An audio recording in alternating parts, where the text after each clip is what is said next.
Zilqədə ayı ki daxil olub və bu ayla bağlı müəyyən əməllər var, müəyyən zikirləri var bu ay. Allahın evinin ziyarət olunmasının ayıdır bu ay.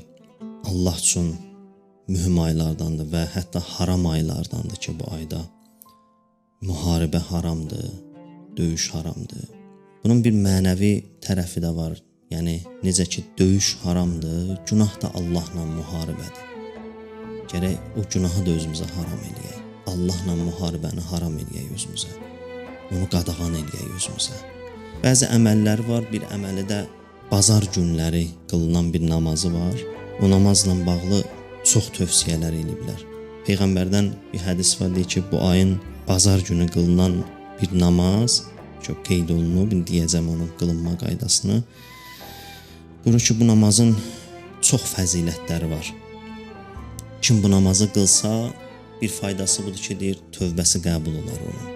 Deyir, bu namazı qılan insanın günahları bağışlanır. Bu namaz onun özünə və ailəsinə xeyir bərəkət gətirər. Bərəkət çox mühümdür. Axirət zamanda ən az tapılan şeylərdən biri bərəkətdir. Hər şey var, bərəkət yoxdur. Pul var, bərəkət yoxdur. Elm var, bərəkət yoxdur. Ömür var, bərəkət yoxdur. Ömrümüzə baxsaq təqribən hər şeyimiz var, bəlkə bir dənə bərəkətimiz yoxdur. Bərəkət axirət zamanda məxsusən çox az tapılan şeydir. Çünki elə günahlar çıxıb ki, insanların həyatının bərəkətini aradan aparır. Deyir, bu namaz insanın özünə də, ailəsinə də xeyir bərəkət gətirər. Kiməsə borcu varsa, o insanın, ya kiminsə boynunda haqqı varsa, qiyamət günü bu kəslər ondan razı qalarlar.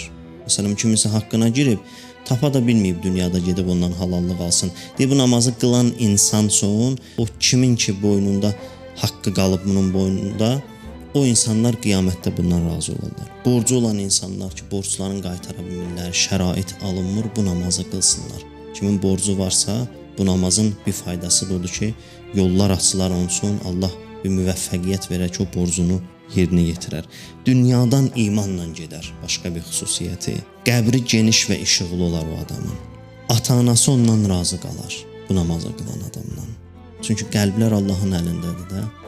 Məsələn, o insanlar ki var, mənə də nə qədər müraciətlər olur ki, görsən bəzən valideynləri ilə münasibətləri bir cür düyünə düşüb, yoluna qoya bilmirlər. Neynirik, alınmır, məsələn, barışa bilmirik, bilirəm ki, qəlbən məndən razı deyil.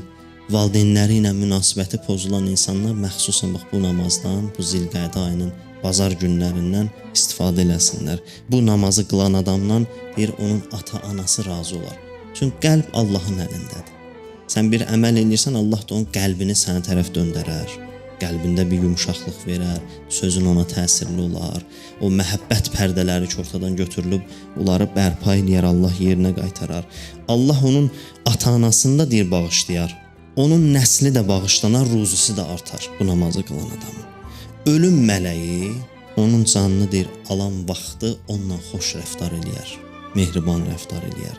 Canını rahat alar bu namazı qılan adamdan. Belədir bu namazın qılınma qaydası. Bazar günü tövbə niyyəti ilə qüsl eləyirsən, dəstəmaz alırsan qüsuldan sonra, 4 rükətlidir, 2 rükət qılırsan, sübh namazı kimi. 2 dənə 2 rükətli namaz qılırsan, hər rükətində bir dənə həmd, 3 dəfə İxlas surəsi, bir dəfə Fələq surəsi, bir dənə də Nas surəsi oxuyursan hər rükətində. Namazı qılıb qutarandan sonra 70 dəfə deyirsən Əstəğfirullahə Rabbi və ətubu iləyk. İstiğfar edirsən, Allahdan bağışlanma dilirsən, sonra bu zikri deyirsən La havlə və la quvvətə illa billahil əliyyil əzim. Bu da hamının bildiyi bir zikirdir. Ondan sonra bu duanı oxuyursan, bu da balacadır, rahatdır, dilə yatımlı duadır. Bunlar ard-arda olur hamısı. İstiğfar, la havla və la quvvətə illa billahil əliyyil əzim. Onu da qutarandan sonra deyirsən ki, ya əzizu, ya qəffar, İğfir li zunubi və zunubə cəmi'il mu'mininə vəl mu'minat fə innəhu la yəğfiru zunubə illa ənd. Ey izzətli və bağışlayan Allah, mənim günahlarımı və bütün mömin və möminələrin günahlarını bağışla. Çünki səndən başqa günahları bağışlayan bir varlıq tanımıram. Səndən başqa günahları heç bir varlıq bağışlamır.